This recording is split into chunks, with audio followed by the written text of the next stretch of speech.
नमस्कार शुभ सकाळ। आज जून मास 14 तारिख शनिवार। आज सकाळर देश विदेशर केतोटी गुरुत्वपूर्ण खबर रही। आसंतो खबर गुड़िक उपरे नजर पकाइबा।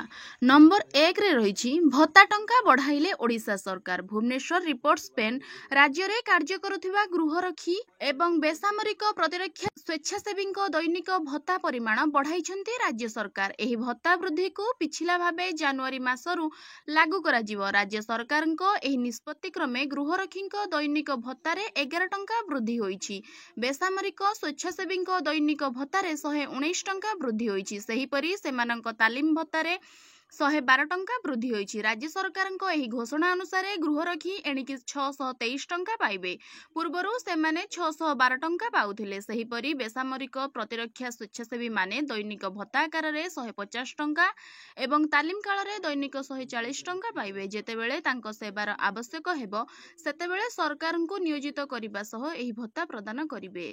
नंबर 2 रे रहिछि बिना आधार जांच रे बुकिंग हेबनी तत्काल टिकेट।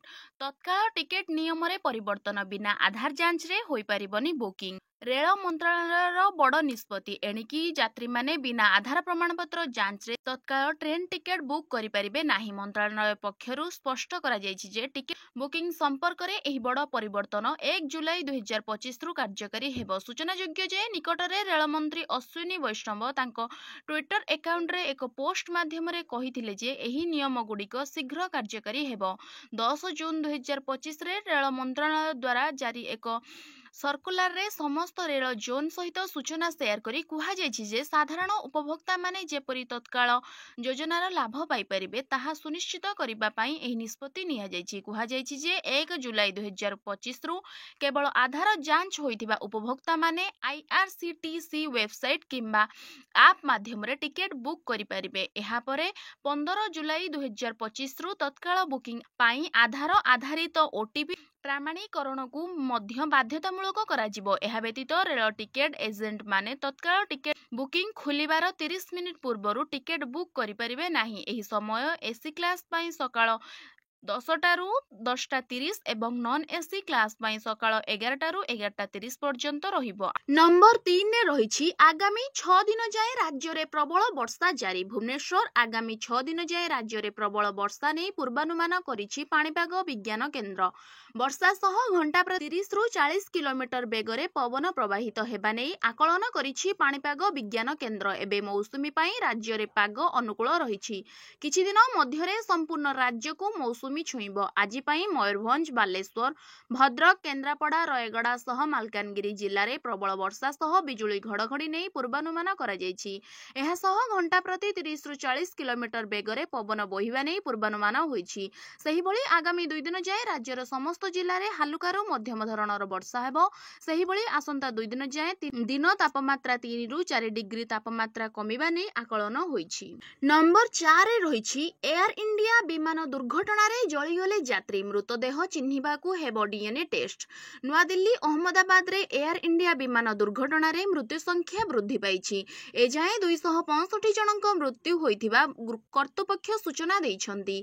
विमान रे थिबा 241 जन यात्री एवं क्रू सदस्यଙ୍କ मध्य मृत्यु होइछि। दुर्घटना परे विमानटी निकटस्थ एक मेडिकल कॉलेज रे हॉस्टेल उपरे पड़िथिला जेउथरे 24 जनक मृत्यु होइथिला।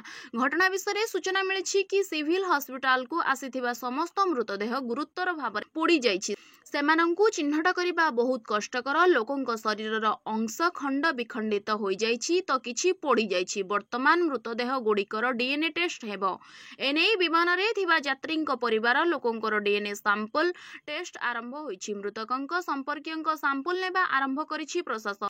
घटनास्थल रे केंद्र मंत्री अमित शाह बेसामरिक विमान चलाचल मंत्री के.आर. नायडू पहुंची स्थिति समीक्षा करिसंते। जेतेबेले एही दुर्घटना घटिथिला सेतेबेले विमान बंदर निकटवर्ती मेडिकल कॉलेज हॉस्टेल ले पड़िथिला। सेही समय रे अनेक डाक्टर मध्य एहार भग्नावशेष तळे चापी होई जीवन हारिथिले। अंचलर डीसीपी 265 जनक मृत्यु संपर्क रे सूचना दैछन्ति।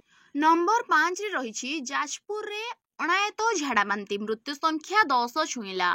जाजपुर अणायत झाड़ाबांती जाजपुर रे गत किछि दिन धरी झाड़ाबांती व्यापीबारे लागिछि जहाँकि वर्तमान महामारी रूप नेलाणी। विशेष करी धर्मशाला कोरेई ଯାଜପୁର ବ୍ଲକ ଓ ବ୍ୟାସନଗରରେ ଝାଡ଼ାବାନ୍ତିର ବହୁ ଲୋକ ଆକ୍ରାନ୍ତ ହୋଇଥିବା ବେଳେ ସେଥିମଧ୍ୟରୁ 10 ଜଣଙ୍କ ମୃତ୍ୟୁ ଗଲାଣି। ଗତକାଲି 7 ଜଣଙ୍କର ମୃତ୍ୟୁ ହୋଇଛି। ଗୁରୁତର ଅବସ୍ଥାରେ ଅଧିକ ଚିକିତ୍ସା ନିମନ୍ତେ ଯାଜପୁର ବ୍ଲକ ଖଇରାବାଦ ପଞ୍ଚାୟତ ହଜାରିସାହି ଗ୍ରାମର ଅନିଲ ସିଂଙ୍କ ବୟସ 47 ମୃତ୍ୟୁ ଘଟିଥିବା ବେଳେ ଗୁରୁବାର ଚିକିତ୍ସିତ ଅବସ୍ଥାରେ ଦଶରଥପୁର ବ୍ଲକ ଚିତାଳ ପଞ୍ଚାୟତ ଝାଡ଼ଗାଁ ଗ୍ରାମର ପବିତ୍ରା ଦାସ 45 ବର୍ଷ ଓ ଯାଜପୁର ବ୍ଲକ ଭୁଇଁପୁର ପଞ୍ଚାୟତ ମଲପଡ଼ା ଗ୍ରାମର ସେବତୀ ଘଡ଼ୋଇ 75 ବୟସ ମୃତ୍ୟୁ ଘଟିଛି। ଏବେ ବି ଯାଜପୁର ମୁଖ୍ୟ ଚିକିତ୍ସାଳୟରେ 111 ଜଣ ଝାଡ଼ାବାନ୍ତି ଆକ୍ରାନ୍ତ ରୋଗୀ ଚିକିତ୍ସିତ ହେଉଛନ୍ତି।